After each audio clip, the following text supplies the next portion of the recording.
det kunne være grundlæggende trin. Skal vi ikke lige måle op her nu? Ja, hvor mange meter der er?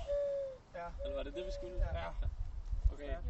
Hvem ved de sidste par dage som udkants Danmark? Så skulle man blive trukket herned for at gå ned til Øststedet. Jeg var også i tvivl. Så samtidig løse, og det der Det er ret lækkert at vågne uden så hvis der man har lyst til at trække sig tilbage, så har man ligesom et isoleret og afslappet sted.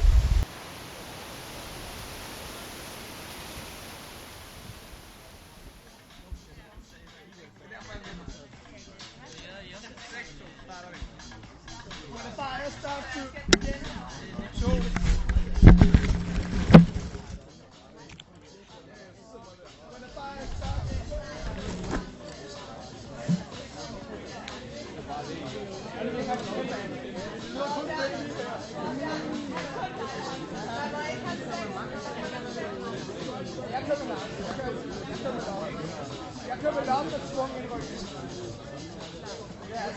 Det er også.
Højde, så man ikke var fri for at gøre det nede.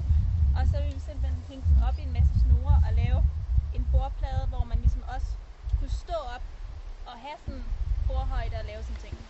Og så ville vi også tænke at gøre det herinde, fordi der var forholdsvis meget læ, og der var ligesom et naturligt rum i forvejen, og vi ligesom havde grenen til som redskab til at kunne hænge tingene ned fra.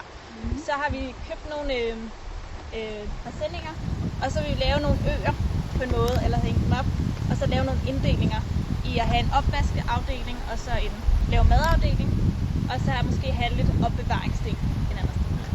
Den er filtreret der. Og det var jo også med fokus på, at man får et løft over jorden, så vi ikke skal tilberede mad hygiejnemæssigt.